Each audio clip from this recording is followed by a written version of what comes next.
ये चर्चा नहीं, वार्ता है जो एक तरफ से हो रहा है। अगर ये चर्चा होती, अब समझ में आया 3 दिन से निलंबन क्यों किया, क्योंकि हम सच सामने ना ले आए। जो जो सच सामने लाए को डिलीट कर दो। कोई हमारा आंकड़ा तो नहीं है ना, सीएजी चर्चा हो रही थी, हमारी लीडर अपोजिशन ने सीएजी का डेटा रख दिया, का डिलीट कर दो। हमने कहा कि भाई आपकी सीएजी की रिपोर्ट ये दर्शा रहा है कि दिल्ली की हेल्थ व्यवस्था पूरे देश में सभी राज्यों से बेहतर व्यवस्था है। चूंकि दिल्ली पूरे देश में आप देखिए जो हेल्थ इंडिकेटर्स हैं, कहीं 30% कहीं 40% है। यहां तो इनके अपनी सीएजी की रिपोर्ट में 85% हेल्थ इंडिकेटर्स वो ठीक हैं। तो इनकी झूठ का खुलासा सीएजी रिपोर्ट का, जो ही हमने कह दिया माइक ही बंद कर दिया।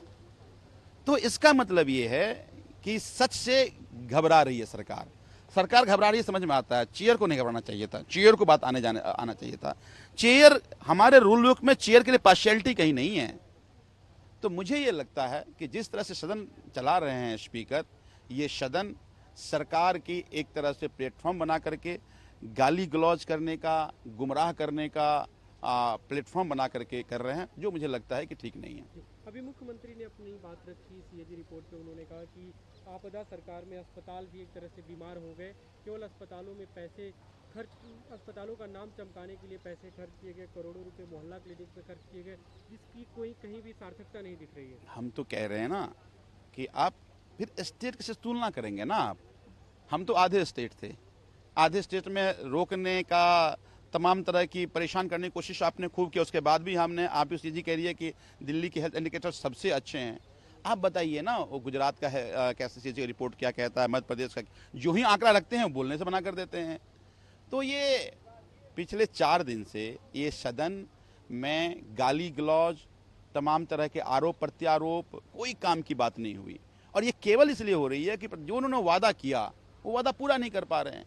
तो इस सीएजी की आड़ में उनके वो विफलताएं, उनके वो जो वादे जो झूठे किए जनता से, वो सामने ना आ जाए, इसलिए नाटक कर रहे हैं। उनको मुबारक। जर्नैल सिंह की द्वारा ली गई एक तस्वीर को लेकर काफी हो हल्ला हुआ, उस पर स्पीकर ने रूलिंग दी थी। उन्होंने ये भी कहा कि इस तरह से सदन की कार्रवाई के दौरान फोटो दिखाना कहीं ना कहीं सदन की अवमानना है और इस पे उनको डिलीट करना पड़ेगा, तो कार्रवाई होगी। अगर ये अवमानना है, ये शिखा राय जी हैं, ये इनका ट्विटर हैंडल है, ये देखिए, ये है सदन का फोटो।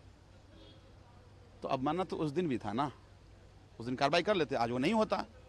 तो रूलिंग पार्टी के अगर मेंबर करेंगे तो उनको अप्रिशिएट करेंगे, अपोजिशन का मेंबर अगर करेगा तो आप उस पर कार्रवाई करेंगे। और एक बात बताइए, ये किस बात पे हुआ?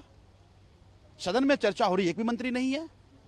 स्पीकर को रूलिंग तो उस पर होना चाहिए था ना, कि बिना मंत्री की चर्चा नहीं हो सकता है।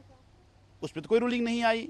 एक बात बताइए और, कि आज जितनी बातें सदन में हो रही है उनमें अगर विपक्ष अपनी बात रख रहा है तो स्पीकर साहब खुद ही पार्टी बन के रोक रहे हैं। तो सदन तो ऐसे नहीं चलता है। मुझे लगता है कि जो जो निर्णय पिछले 4-5 दिन में स्पीकर साहब ने लिया है, निलंबन बहुत पहले भी हुए, कभी आपने देखा परिसर से बाहर कर दिया जाता है। और न केवल दिल्ली बल्कि देश के अलग अलग विधानसभा और लोकसभा में, राज्यसभा में कभी संसद हमने कभी नहीं देखा। तो नई परिपाटी अध्यक्ष जी बना रहे हैं, नई परिपाटी, उनको मुबारक। लेकिन बात जान लीजिए कि सड़क पर बैठाने का अधिकार केवल जनता का है। अगर सत्ता में बैठे लोग ये कहने की हिमाकत करेंगे तो जनता उनको सड़क पर बैठा देगी।